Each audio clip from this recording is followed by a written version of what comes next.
Hello and welcome to Season 2 of the Chai Break podcast. This is your host, Shweyta Ravishankar. And Ramachari from New York City. This season, we're excited to interview a roster of amazing South Asian women who have broken barriers, questioned norms, and continue to make a mark for themselves. They come to you from all over the globe, from Bangalore to New York, Melbourne, and everywhere in between. We hope you enjoy these conversations as much as we do and chime in along the way. So let's get started.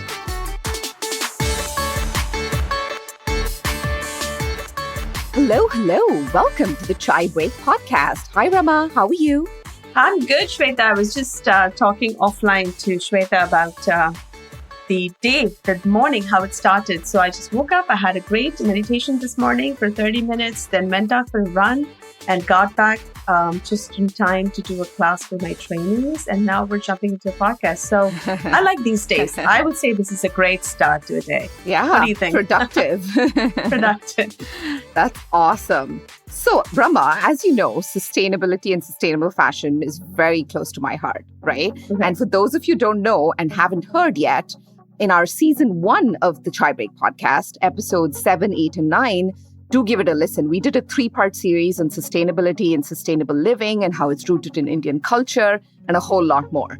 But why am I saying this? Because our guest today is Shweyta Mudgal, a social entrepreneur and founder of a sustainable, ethical, fair trade clothing brand called 8,000 Miles. Rama, do you want to introduce her to our audience? Absolutely. It would be my pleasure to introduce Shweyta Mudgal. Shweyta is an architect, an airport designer by training, actually, and she turned to be a social entrepreneur when she founded 8,000 Miles, which is, like Shweyta mentioned, a sustainable, ethically handmade line of children's and adults' lifestyle collection that places social impact at the core of its business model. And she started this in 2014 in Mumbai, India, which is why I think the 8,000 Miles kind of is the name because of her travels between the US to Mumbai and back and forth. It's actually a really fascinating name, Shweyta. We'll talk about it. 8,000 Miles prints and patterns are drawn and conceptualized by her in New York. It's hand-block printed or hand-woven by ancient artisan communities, and it's sewn into apparel by small women-empowered sewing collectives in India. All their products are uniquely designed, fair trade, and contribute directly to its social impact, and it's proudly made in India. So when Shweyta is not traveling, which is not in either city, she loves gallivanting the globe, connecting people along the way. A social butterfly, I would say. She calls herself, which I think is really, really the fun part. And I'm going to steal this line from you, Shweyta. A part-time wife and mother and a full-time startup entrepreneur. Love that. Absolutely love that. And she lives with her husband and daughter in Manhattan, New York. So, Shweyta, welcome. Shweyta with a Y. Welcome to the show. Thank you, Rama. Thank you, Shweyta. This is such a pleasure being here, chatting with you too. It is truly an honor for us to chat with you as well. It's love the bio, love what you do, and can't wait to talk more about it. I mean, I should actually try to steal your spelling because when I first heard that, I was like, wow, because I can never get people to pronounce our name right. That's really and why. I think with the Y, it makes so much sense. That's actually why the Y came in. It was actually in Bombay, in India, when people still said Shweta growing up, right? Right. And actually, it's a Sanskrit word. It's Shwet. Yes. But, very, very few people know that they should be saying Shweta. So I think somewhere around like when I was 12 or 13, it really disturbed me. And I decided to add this Y, for which I get mocked at by my best friends, ever since. Mm-hmm. But, it really helps, especially more so here. Yes. When people who are non-Indian and they pronounce the Y, they don't know, but they're pronouncing it correct. Right. That gives me an idea because my name is Rema, Rema. Yeah. But it's Rima many a times and sometimes it's Rema. So maybe I should do I keep telling it's Rema. So maybe I should instead like R-E, maybe M-A, Rema. Yeah, yes. Something like that. Anyway, we're digressing. With that said, Shweyta, let's begin with your growing up years in Mumbai, early influences and what led you to your eventual career choice. Would love to know more. Yeah, sure. So my mom's a teacher and, like most children of teachers, I always wanted to be a teacher growing up. But, as I grew older, I realized I was more tending and inclined towards the creative arts. if I had to connect my journey in terms of how I ended up with 8,000 miles as a career choice, it's essentially, all of us growing up in India at some point realized that we had immense access to artisans and tailors. And so it was always a pleasure to go around fabric scouting, buying these like little cut pieces of 1 or 2 meter lengths, and then, taking them to your tailor and getting them sewed into kurtas for yourself, a pair of shorts, or trying to always think out of the box and see what you could make out of it. So I was doing something like that ever since I was, 12 or 13, going to our tailor and designing outfits and things like that. One of my favorite stories to tell is it was my best friend's birthday, and a bunch of us were thinking of what to get her. At which point, I just realized that maybe it would be nice to upcycle something that exists within one of our friends' closets. And so we had a friend force donate his whole pair of jeans to us. I took it to a bag maker, the ones who have those machines with stronger needles, and designed a backpack out of it, a denim backpack. Wow. And, stuff like that was not done at that time, I think, because now you see a lot of upcycling of, old pants into different wear. But then we gave it to my best friend. She really loved it. She used it in her engineering years. And, so somewhere down the line, I think that is what really sowed the seed of doing stuff like this. And my mom has also been very, very handy all the time. She sewed, she knits. Right. She doesn't do crochets. So I think these were all these influences that really made a difference and somewhere have stayed. That's wonderful, because what you're saying resonates with me completely. And I'm sure Shweta too, because growing up years, I remember in Chennai, there was this little street near, I think it's Egmore. I don't know the name of the street. Back then it was like so popular, where all these, the leftover garments, like people didn't use for stitching, all of that used to, these vendors used to sell these. Oh, you mean dead stock? It's called dead stock. Dead stock.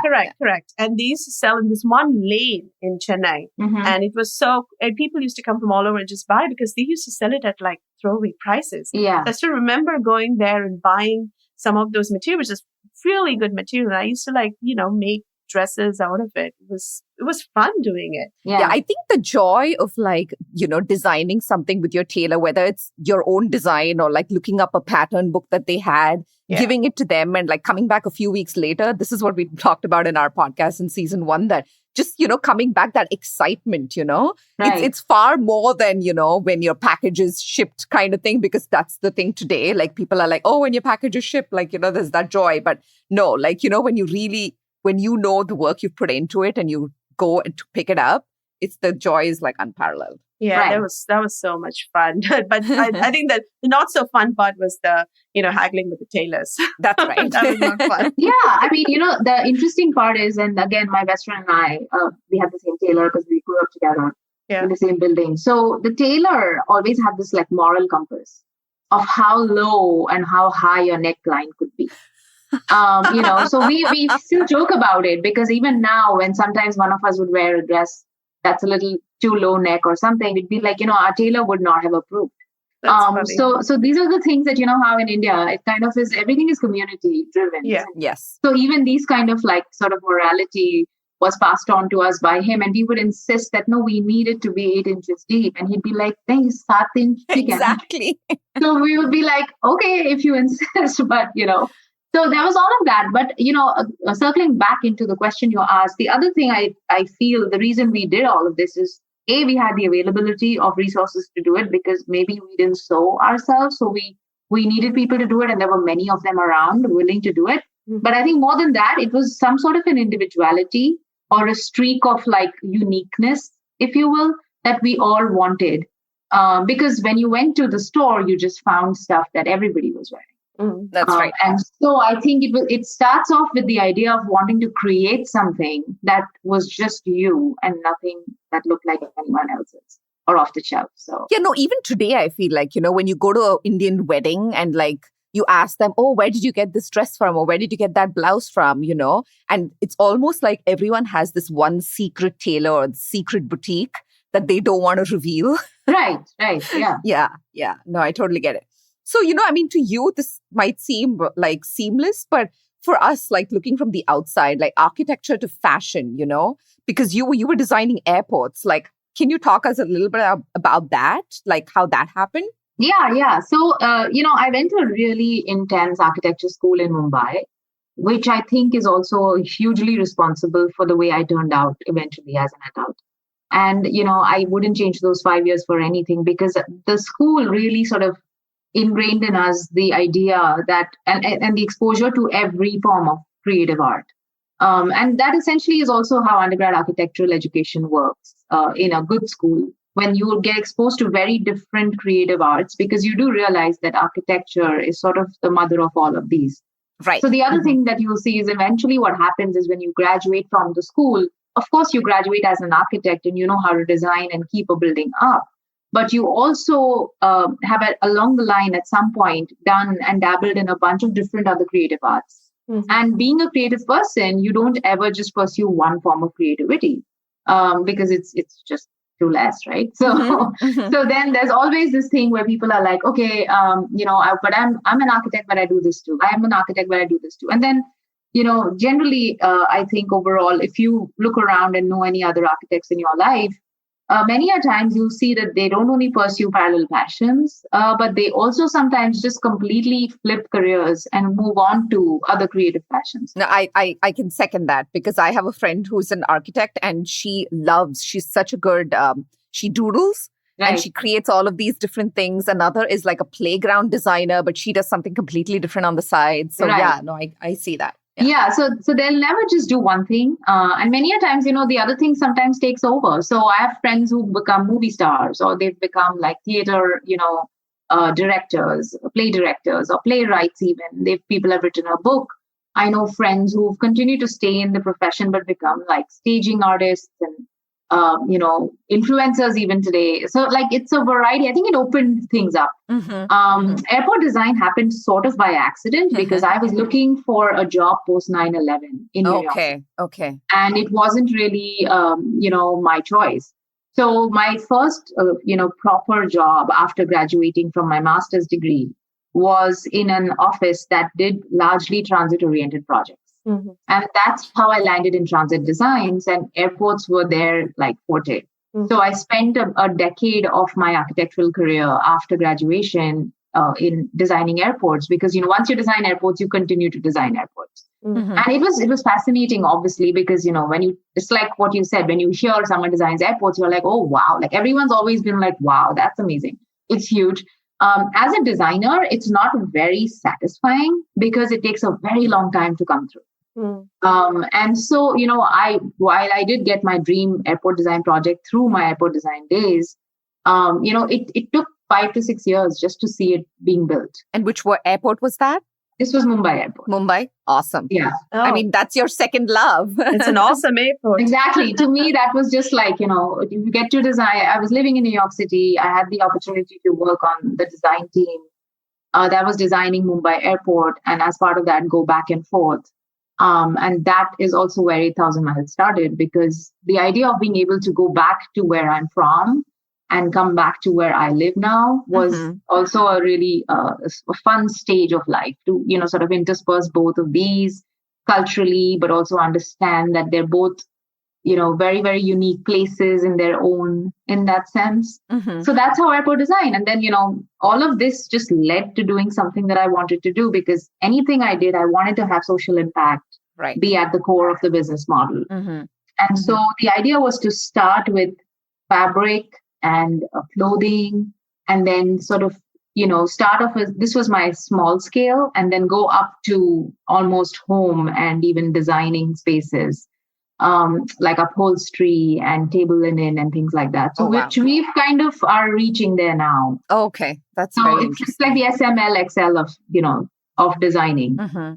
So in that sense, it's not very far. I always tell people when they ask me, the difference is, we were measuring spaces then, where I'm measuring fabric now. Right. It's an extension almost, rather than a diversion, right? Yeah. Right. Yeah. But it's been also a huge learning curve, because I don't know how to cut fabric. I don't know how textile design works. So in that sense, not to take away from people who've done this in sort of school, I do realize that I lack that because I've had to have a huge curve just teaching myself all of that.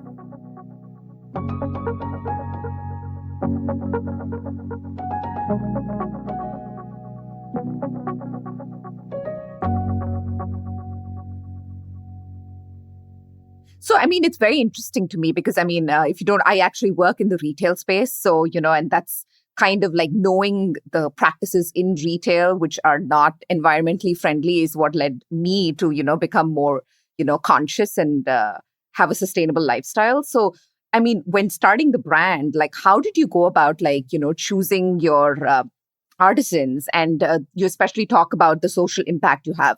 Can you talk us through a little bit about that process? Sure. So this was when we were based in Mumbai for a year. We did a global mobility situation with my husband's work. This was after my airport days of going back and forth between Mumbai and New York. And we realized that, why live in just one city when you can live in both? So we had this opportunity to do this gig through his work, which also was pretty fabulous because we got a couple of years in Asia out of it. 1 year in Singapore and then the other year in Mumbai. And the year in Mumbai in 2014 is when I started 8,000 Miles. So at that point, when I was based in Mumbai, I had assumed it would be very easy to find sewing cooperatives or little organizations that, were NGOs and things like that. I took a list and I literally sat cold calling, every number. Mm-hmm. Surprisingly, very few people responded. And very few people were open to the idea. Mm-hmm. It was also not something that people were, again, increasingly doing at that time. 2014 was the year when people were just starting this whole pop-up exhibition culture in India. And so, it was not something, if I approached an NGO, they were either skeptical to do it, they weren't sure if their women would have the skill set. And so they weren't very receptive. But one of them responded and put me in touch with the lady who runs our workshop now. And the lady was also very enterprising. She'd taken a loan. She just graduated from sewing school. She had taken a loan from her uncle to set up her own machines. And she was taking on small, gigs in the little town that she lived in. Mm-hmm. So when she and I met, I think that was a huge meeting of minds situation for us too, because she got me. And that's how we started. So eventually then the NGO sort of just dissolved. But the lady stuck around because she said, I can do this on my own now. And I was very happy to support another woman entrepreneur in the process. And so that's literally how this whole thing started in Mumbai. So she's, luckily in between, of course, because she couldn't scale up to production and we got very busy. We had to go out and seek other sewing units as well. But many a times sewing units this is sort of one of the handicaps of our business model. And sometimes forces us to think outside of what we've designed ourselves to be. That when you say you will not work with a commercial sewing unit, you'll work only with people or people who this is making a change in their lives. You realize that there are very few such people who are willing to give you that chance and opportunity as well. Mm-hmm. And many a times NGOs just sort of fizzle out, especially in India, because they don't have people like their trustees and their donors just lose interest and they just dissolve. So at some point, it became very, very, important for us to just sort of set up our own little workshop, which now has this vetting, sort of system of whom to get in, whom not to get in, how does work happen, does it get taken home, and things like that. Because don't you have a unit in Jaipur, if I'm not wrong? No, so in Jaipur is where we make our fabric. In Jaipur, I don't have a unit that's my own. Okay. I work with a really very, very skilled artisan family that has been in the hand block printing business for 4 generations. Oh, wow. That's so beautiful. Yeah. So I work with them and they are actually also the people I set up a relationship with a similar way by just cold calling various units in Jaipur. I went there, took my mom with me, thinking we'd make a trip out of this. And then eventually it just became like going from one village to the other, trying to talk people into working with me. As a new business, nobody wanted to take the chance because they were like, oh, you can't offer us minimum orders. You can't offer us a bulk printing, confirmation. So I don't know if we want to work with you. This unit said yes. And we've stuck around even today. So, that's really nice. Yeah. I mean, we just talked about your brand being like sustainable and ethical and fair trade. For someone who wants to go the sustainable route in terms of their buying habits, but they can't really tell what this is. Can you explain in simple terms what it means and, how you pick the practices you did, to build this brand on these values? Sure. So to me, I work only in cotton. And I think cotton is a sustainable fabric, right? It is a fabric that is eco-friendly. It is a fabric that's natural. And to me, it's also one of the best fabrics to be sporting, irrespective of the weather, because of the way it just works in terms of, aerating the body and just keeping it cool or warm and, things like that. Right. Of course, you can layer it up, but to me, cotton is really king. And so that's one way in which we sort of anchor sustainability. The other way that we do this is we make sure that we know where our sources are coming from, where our cotton is being sourced from. We know the people that are working with us in doing all of this work. Okay. We celebrate and revive the fact that this is a sustainable practice because of the block printing processes that we've been supporting, which are actually soon to be extinct, including the house that I work with in Jaipur, which the 5th generation is going to school naturally, but is also planning to leave the village. So I think sustainability also operates in different levels on that sense, because you're trying to sustain a culture and sustain an art form that has existed forever and is soon to die if you don't help it to, keep itself alive. I also think we also design our fabrics to be very sort of overall loosely fit. And the reason for that is because we don't want our customers to shop more. We want them to shop smart. Right. Because we choose cotton, it also works really well. The way we print our fabrics, the dyes we use, it works really well to pass on to generations. So I have personal stories where my daughter's clothing has gone, and she's soon to be 11 now, but has gone to actually someone who's a newborn baby last year. Oh, that's wonderful. So, but it survived without a tear, without color bleeds, without things like that. So to me, sustainability is longevity. It is making sure that clothing can go down the route of not being, added to sort of a landfill, but more so to kind of be sent to people and, just passed down to people.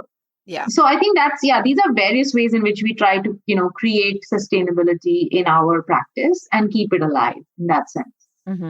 Actually, a part of our design is also to revive older fabrics. So we actually use saris when we do quilts. We'll use old discarded saris to use as layers between the two, the printed layers of the quilt. So we're also using older fabrics to keep them, sort of going, and if they're in good condition. And even the last scraps of our production, our sewing workshop, don't go to waste. We end up making a lot of things with it, or we've donated to a practice that will use that chindi, as it's called, to utilize for making accessories or sometimes even doormats and, smaller things. Oh, that's wonderful. Shweyta, I had a quick question. So I'm curious about the learning curve that you mentioned, because, it's something that one of the things that Shweyta knows about it, for me as well, starting something like this was very near and dear to me. But always what was shied me away was, I just don't know anything about this. So when you said your learning curve, you had to learn how to cut and sew, the measurements and stuff. How did you do that?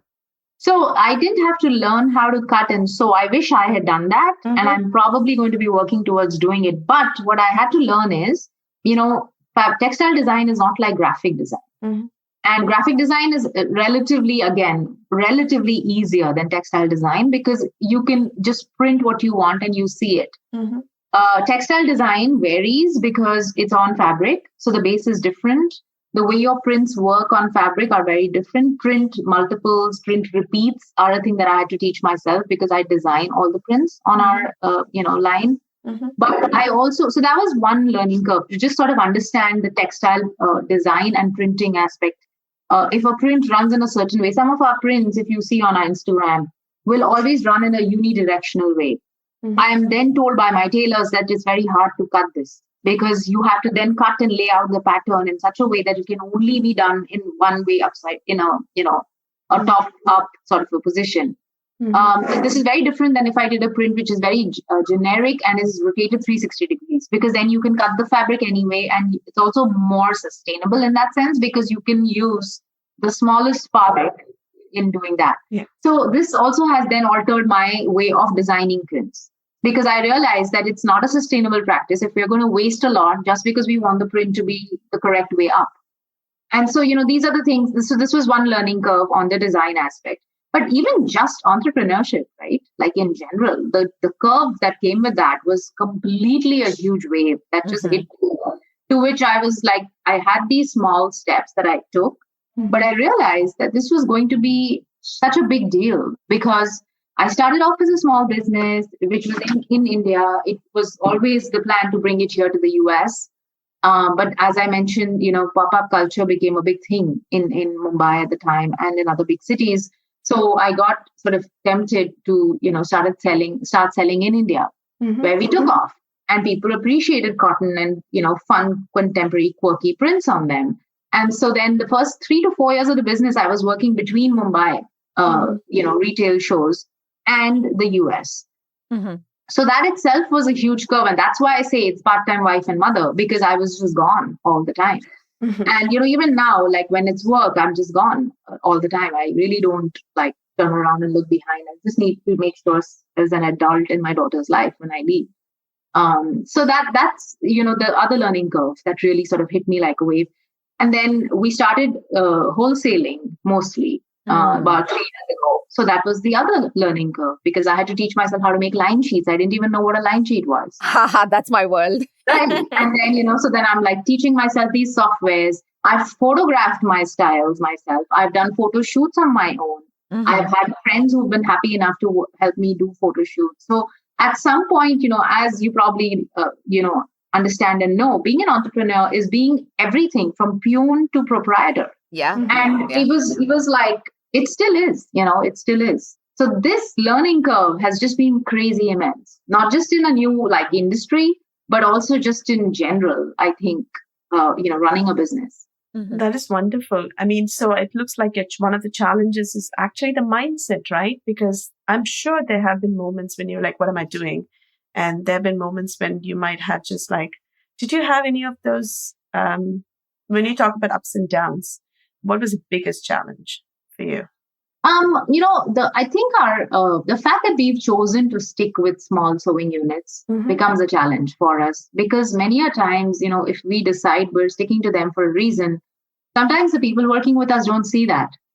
They see it when we have a lot of orders and when we're really sort of scheduled to work hard and do things. But I think their social lives still take over.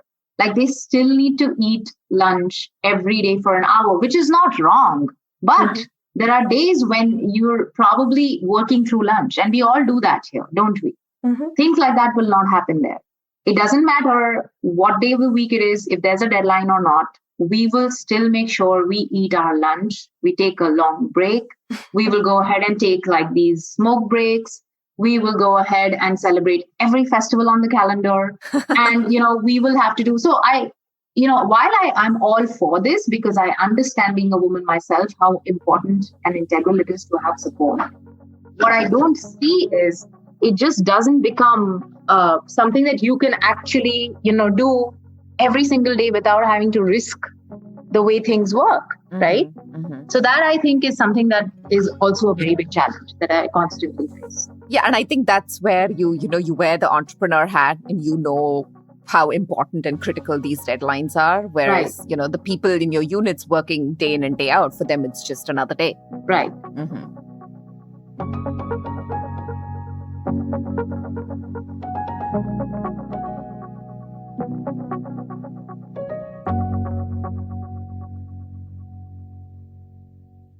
It's amazing that, in all of this, you have a family and you've juggled family and, like you say, part-time wife and mother and a full-time entrepreneur.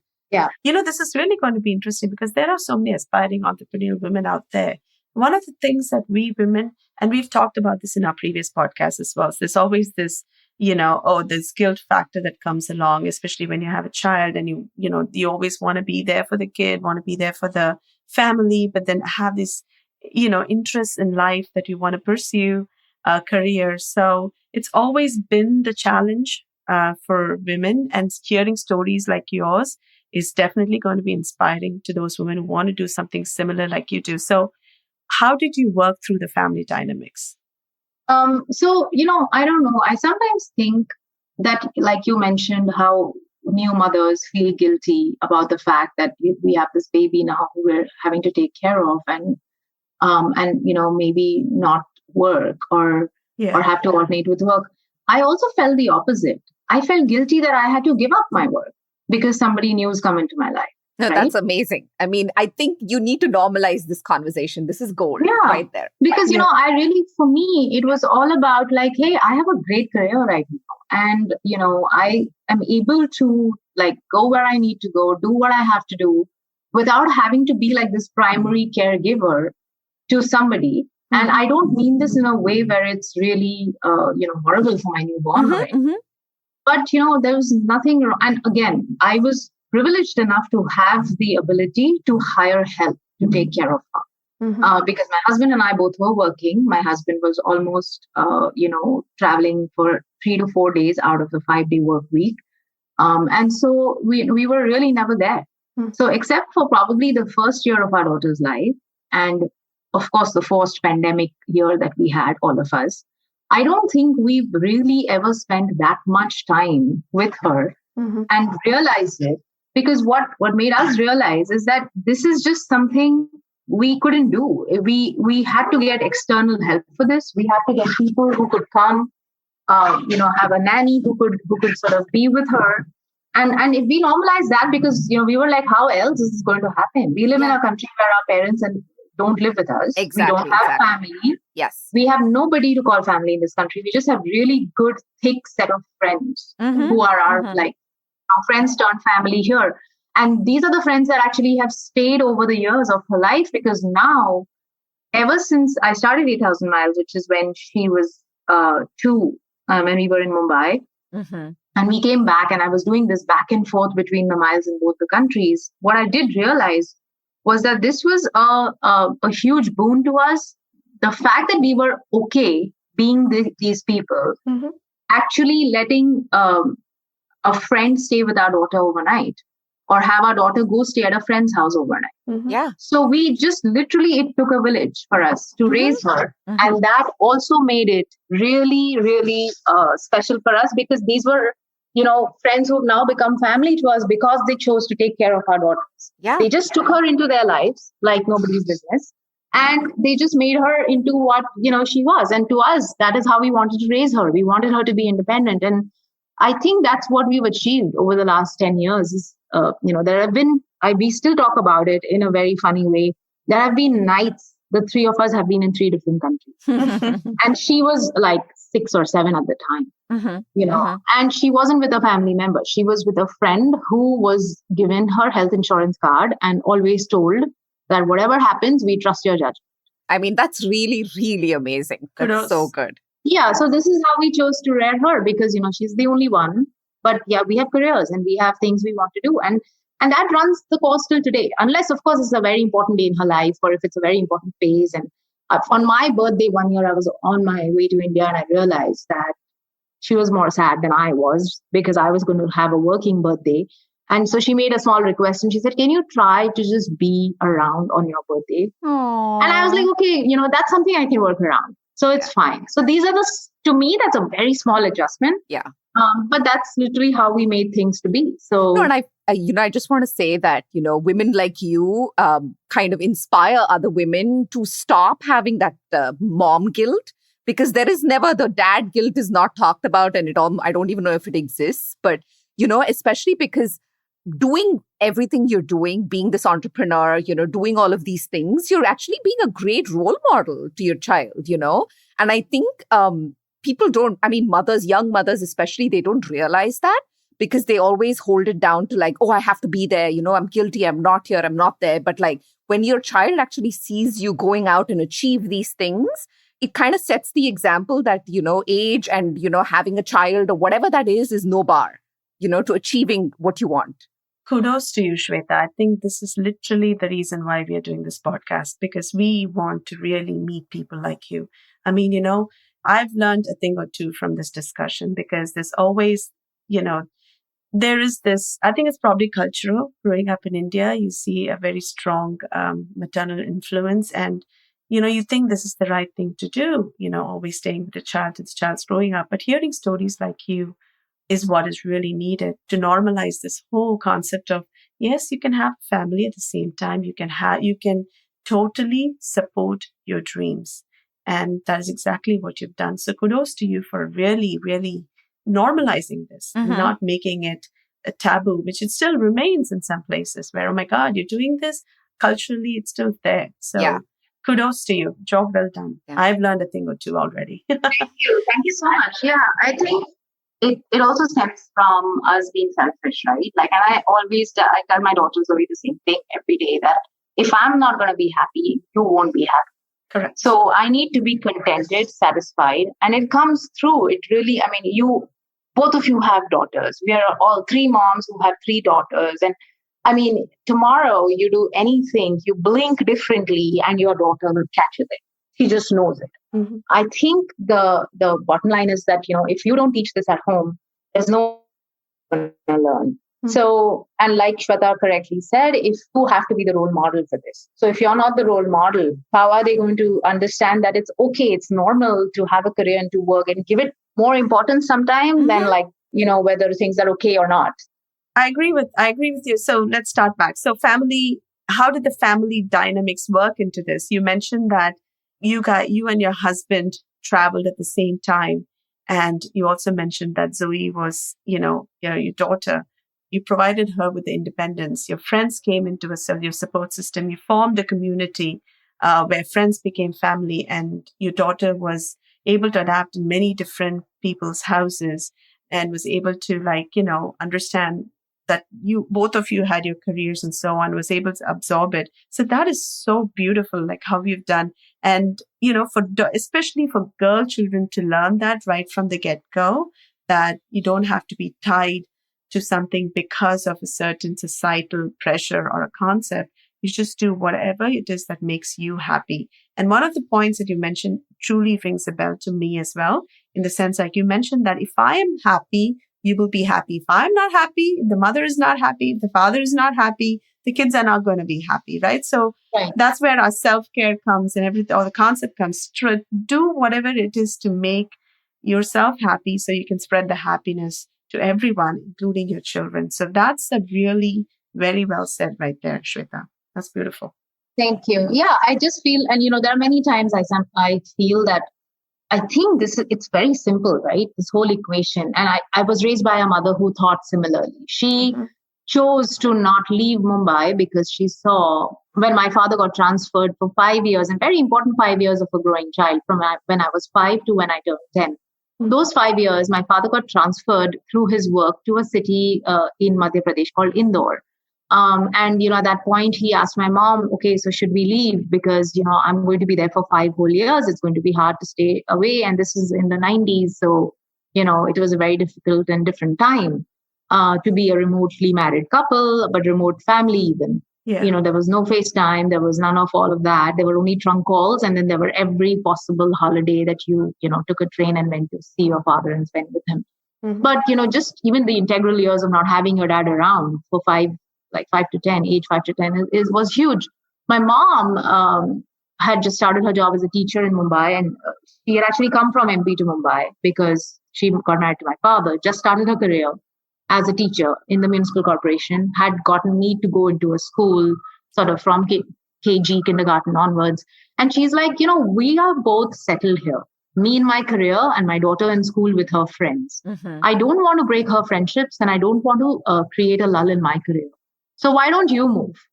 And we'll come every holiday and you come back every holiday and we'll try to make this work, because it's only 5 years anyways, isn't it? That's awesome. Great. I think so. I was raised by someone like this. It was not normal to do this in the 80s or 90s. And, the fact that she did that, she was a Hindi speaking lady in a Marathi speaking state. She taught herself how to speak Marathi. She speaks broken Marathi even today, but she got her way around the place. Mm-hmm. Without having my dad to have to take her everywhere or do things. Mm-hmm. And so that was her story, which became, I think, my story eventually, right? Because our mother's story become ours eventually. So, so true. This is exactly what happened. And I feel that's why, for me, it was very okay to be part of a remote family like we are today. And also to normalize the fact that, a child can still be raised. It's fine. Like I went to creches and I was raised by neighbors and things like that. So, so this worked, Yeah, yeah. I remember, Shweta, you mentioned in our pre-prep, conversation that the sustainability mantra is not only in your business, but it's also a lifestyle that you're trying to imbibe in your in Zoe, right? The less is more value system. Because, I mean, clearly, what we live in today is more, right? So can you tell us how you're doing that?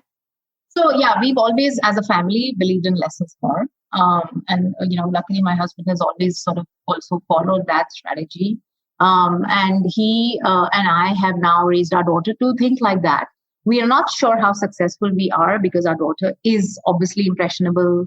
Her peers may or may not think similarly. She does have demands. She doesn't realize sometimes when they are wants and not needs. Right. And so, we're not sure how far it's going to go with her. But at home, as a family in general, we're all about less is more. Now, that could be less is more in terms of square footage that we choose to live in, the number of clothes we choose to own, the number of coats we choose to own, the shoes we choose to own, or any of that. The only thing we allow ourselves to splurge as a family is on travel. And that's because we find that there's, just any amount of travel is not enough for one lifetime. Because of the way it can just change the way you grow when you travel.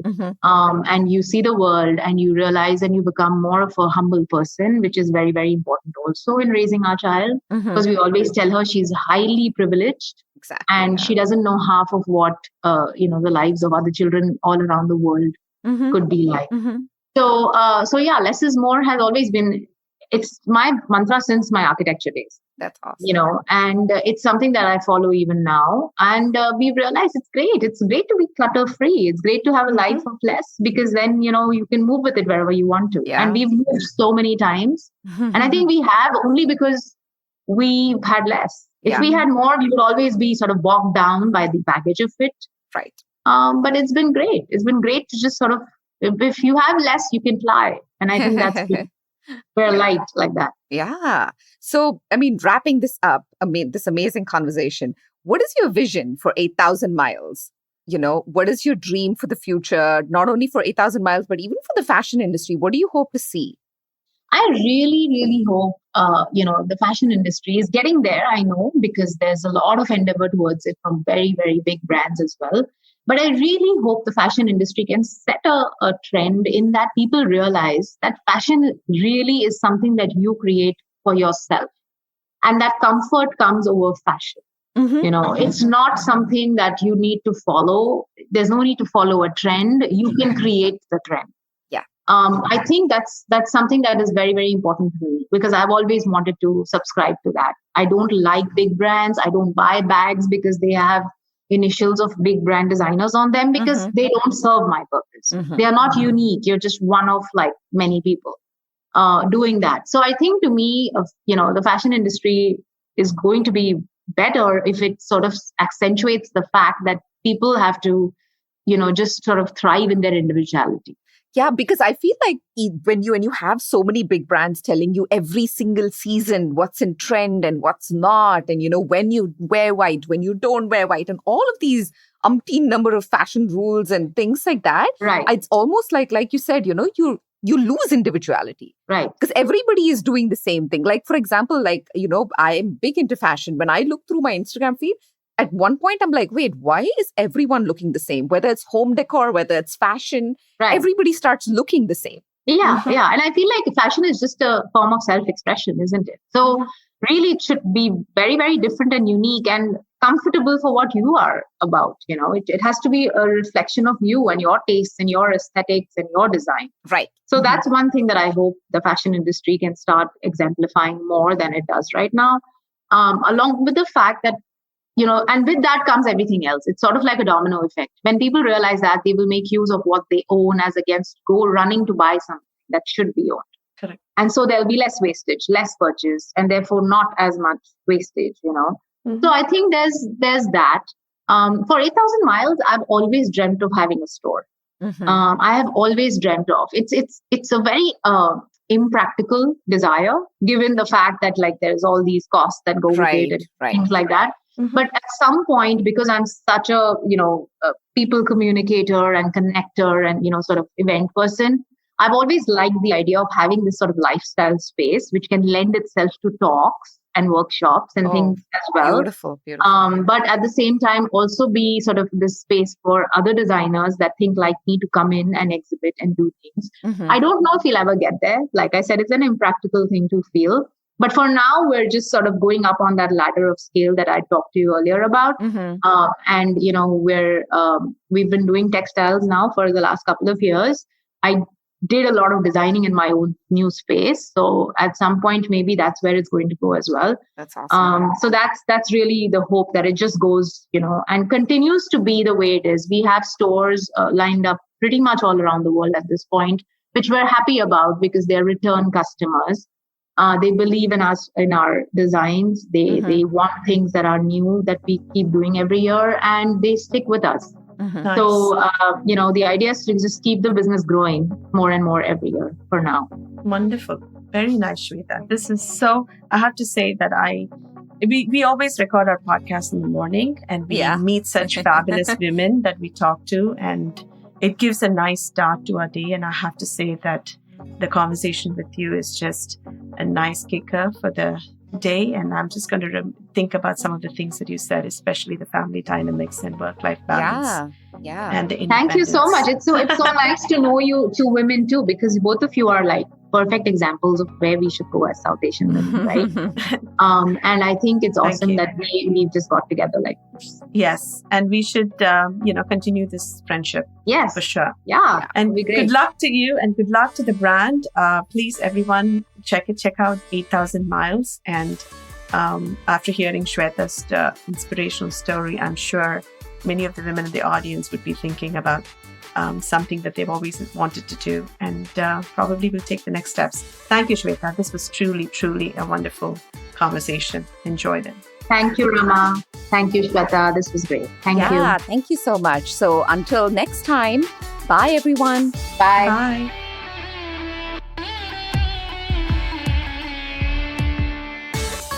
You can find us wherever you listen to podcasts. Do continue to give us your valuable feedback via ratings, reviews, and hit the subscribe or follow button so you don't miss out on our new episodes. Your support means the world to us. And don't forget to follow us on Instagram at chai_break_podcast to get the scoop on our latest episodes dropping every Wednesday. You can also write to us at chaibreakpodcast@gmail.com.